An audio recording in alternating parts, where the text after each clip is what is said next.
Sawadika. Bonjour à tous, Antonin Marconi du club Martial Gym, donc coach au Martial Gym.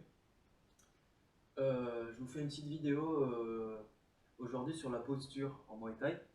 Donc, ça va être une petite vidéo qui va vous expliquer un peu quelles sont les caractéristiques qui font une bonne posture et des petits éléments pour pouvoir le travailler chez vous. Donc puisqu'en ce moment on est confiné, là c'est quelque chose qui est vraiment fondamental, qui est très important en Muay Thai, la posture. Et je vais vous donner juste des petites astuces pour pouvoir l'améliorer, par exemple quand vous faites du shadow. Une petite parenthèse, c'est une vidéo qui suit en fait un article que j'ai écrit sur mon blog, que je vais sortir en même temps que la vidéo. Donc cette vidéo, c'est un petit peu la partie pratique de l'article.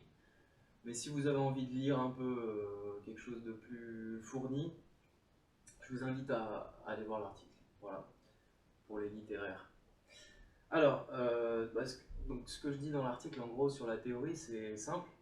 C'est que la posture en boxe thaï, donc elle est très importante, puisque c'est la base de tout, en fait, de toutes nos attaques, de toutes nos défenses, de la façon dont on va se mouvoir. Et si on a une mauvaise posture, tout le reste sera mauvais, forcément, puisque tout découle de ça.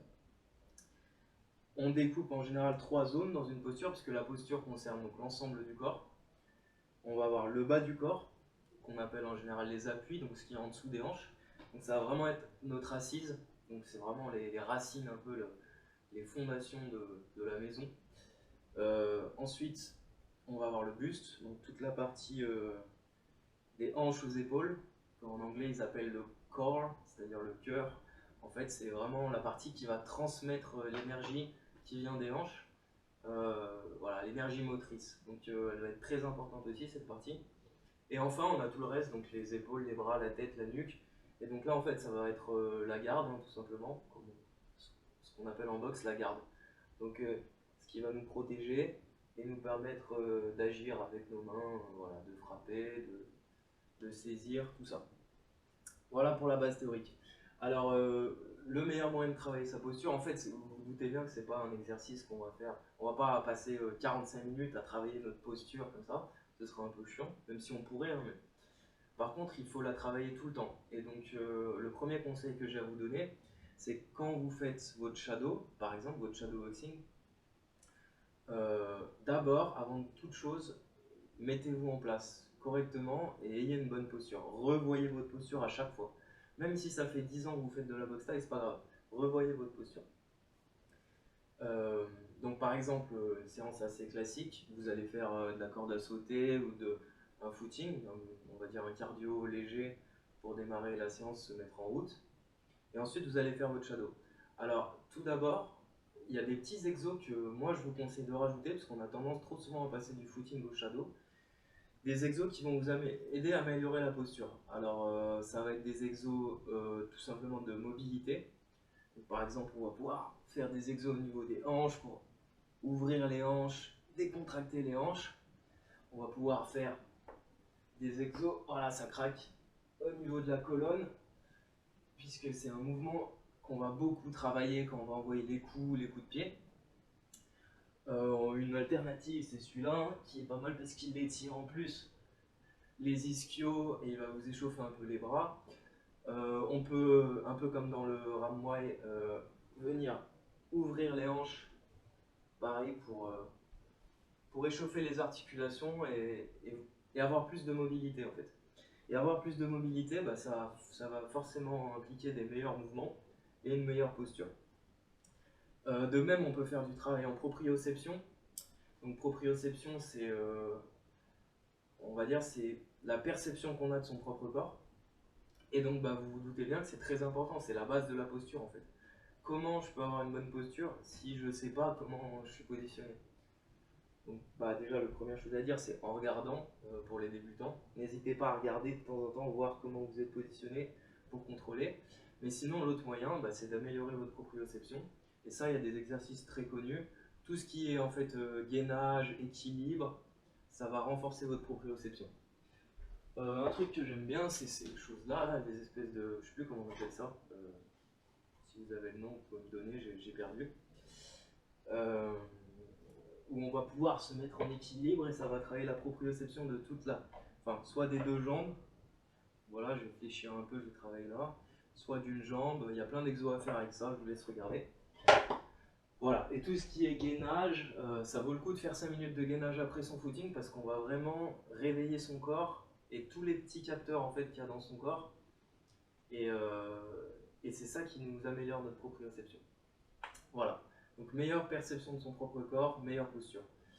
Enfin, qu'est-ce que j'avais noté aussi? Ah oui, le relâchement.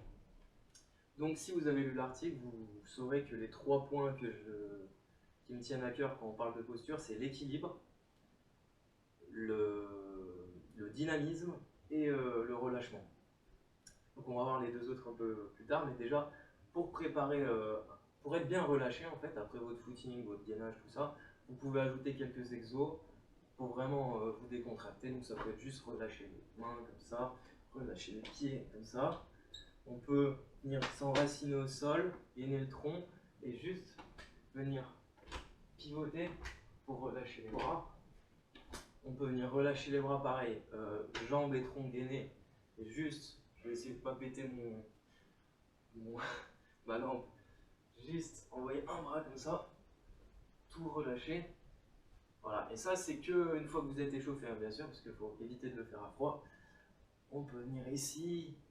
Voilà, le but c'est d'être bien détendu, bien relâché, parce qu'on ne veut pas être crispé. Voilà, donc ça c'est tout des choses qu'on peut faire déjà avant de commencer son shadow. Et ensuite, voilà, alors, avant de vous lancer direct dans des enchaînements à rallonge, des techniques du futur que vous maîtrisez d'ailleurs peut-être pas, recommencez à la base au début de votre shadow et vous accélérez petit à petit et à la fin vous pouvez vous faire plaisir. Au début, équilibre. Donc, au moins vous contrôlez ça. Jambes à peu près largeur des épaules, même plus si possible, mais pas moins. Et ensuite, hop, j'avance un pied.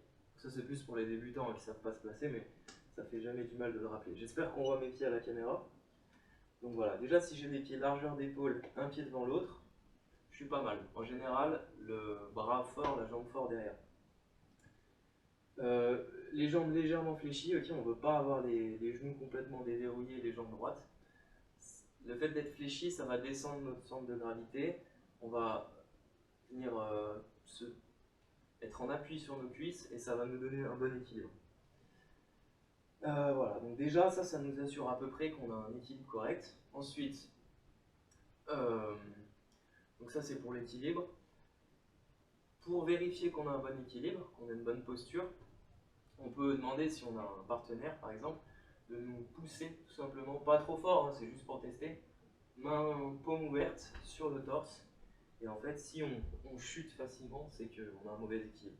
Si on est à même de résister un peu, c'est qu'on est bon, normalement. Okay, voilà, un petit truc pour vérifier. Ensuite, le dynamisme. Donc une fois que vous êtes en place, vous mettez votre garde, votre buste comme on vous a appris. Je ne vais pas vous détailler toutes les gardes possibles et tout. Voilà, le but c'est vraiment les principes généraux. Et ensuite, dynamisme, en fait mon poids va constamment osciller d'une jambe sur l'autre. Okay, et ça c'est très important. En fait, je vois beaucoup de gens, de débutants à la salle qui en fait, ils font leur shadow et après ils sont raides comme des piquets et ils ne bougent pas en fait, entre leurs techniques. Ça c'est pas bon. Si vous êtes statique, vous ne pourrez pas lancer une attaque correcte et vous ne pourrez pas réagir non plus quand l'adversaire va vous attaquer.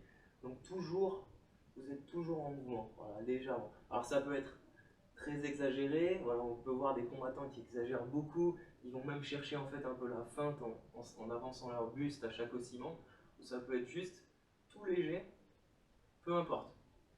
L'essentiel c'est qu'il y a un mouvement, okay, donc ça c'est le dynamisme. Et ensuite le relâchement, bah, on en a déjà un peu parlé. Voilà, donc si vous avez fait les exercices de relâchement auparavant, normalement vous serez déjà relâché, donc concentrez-vous sur l'équilibre, le dynamisme, et voilà, relâchez-vous aussi mentalement, ne stressez pas, soyez pas là tout contracté à vouloir faire du mieux que vous pouvez, relâchez-vous, amusez-vous, et ça se passera bien. Voilà. Donc une fois que vous êtes bien en place, vous avez bien démarré, vous pouvez démarrer le shadow. Et de temps en temps, ce que je vous conseille, c'est de contrôler votre posture en fait. Et ensuite d'essayer de l'améliorer. Donc la mettre en place au début c'est bien, mais ce qui importe c'est de la maintenir tout le temps.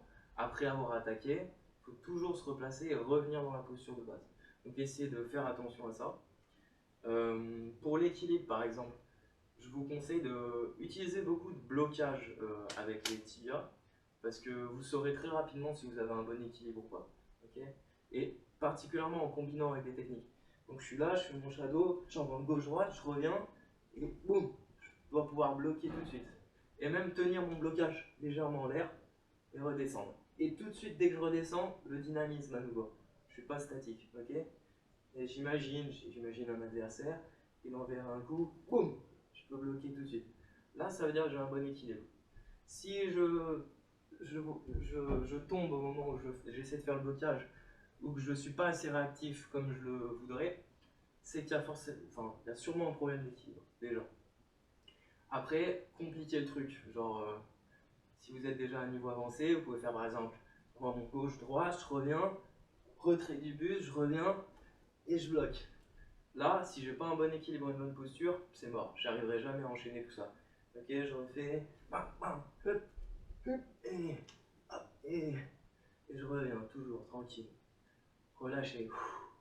Pour le relâchement, ça il faut observer aussi. Regardez, est-ce que, de temps en temps, essayez de penser, est-ce que je suis crispé, est-ce que mes épaules elles sont toutes contractées et je me fatigue. Et si vous sentez que vous êtes comme ça, pensez à expirer. Ça va vous aider à vous relâcher. Voilà. Je voulais juste donner oui, des petits conseils généraux en plus. Donc tout ça c'est bien, mais après il y a du travail de fond qu'il va falloir faire. Ça viendra avec le temps. Donc déjà en répétant tout ce que je vous ai dit. Les appuis, vous les améliorez, bah il n'y a pas de secret. Footing, corde à sauter. Même si vous connaissez un peu les entraînements à la taille, vous les voyez des fois sauter sur des pneus. Bon bah voilà, ça il n'y a pas de secret, c'est pour construire une fondation solide et avoir un bon équilibre. Euh,